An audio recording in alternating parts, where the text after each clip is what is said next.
Joe Lombardo sitting down with our Brett Forrest. It's Lombardo's first one-on-one TV interview since taking office. Yeah, he covered a lot of ground, talked about a range of topics following his State of the State address that we brought you earlier this week. Brett Forrest joins us live from down at the Grant Sawyer State Office building where the governor has an office when he's in town. Brett, he's doubling down on his statements about election reform.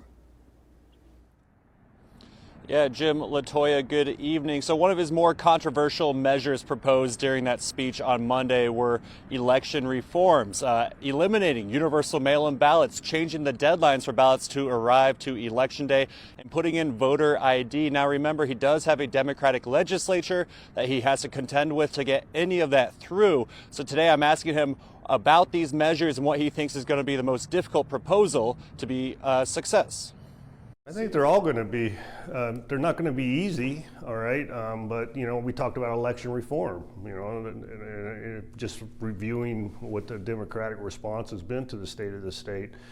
It seems to that rise to a different level than my concern on their side to leave it alone. A lot of opponents of voter ID just say it's just very difficult for some people to get IDs, whether they're elderly or... No, it's not. No, it's not.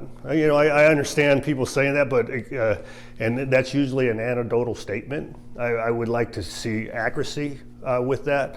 I mean, you don't have to have a driver's license. You can have a state-issued ID, which is very simple to obtain, and you know the majority of your population has some form of legitimate ID, government-issued ID to process daily life activities.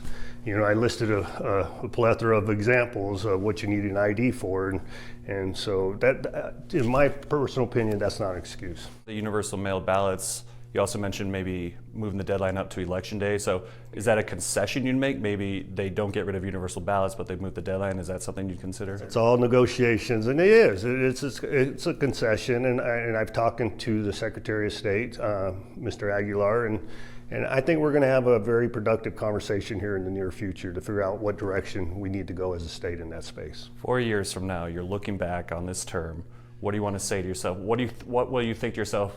That was my biggest accomplishment. That's what I'm most proud of. Hopefully it's in education and in totality of change. And we affected change in the positive versus the negative when we move forward as a state. How do you feel personally about all this? You're a few weeks into the job, but how are you feeling personally? I love it. I'm enjoying it. And you know, it's obviously it's a few weeks and drinking from a proverbial fire hose, but we're assimilating, put together a fantastic team to address the issues for the state of Nevada, but I'm happy to say the state of Nevada is open for business, and I'm totally enjoying being part of it. Now, I do also want to say I asked about the Oakland A's moving to Las Vegas, and his office and the governor himself confirmed to me today, the first time they've done so, that he had an in-person meeting not only with A's ownership but also MLB Commissioner Rob Manfred. Now, that is the first time that any of that has been officially confirmed, just showing that discussions are ongoing to potentially bring a professional sports team here to the desert. Now, to watch the full interview with the governor, nearly 20 minutes worth, we'll be having that posted in full on our website, news3lv.com soon, so be sure to check that out. Hi everybody, I'm Reed Cowan from News 3 Las Vegas. We want to thank you for checking out our YouTube channel. Remember, you can always see more of our videos by clicking on the video links, and also don't forget to click that subscribe button so that you don't miss out on any of our YouTube updates. Thanks for watching.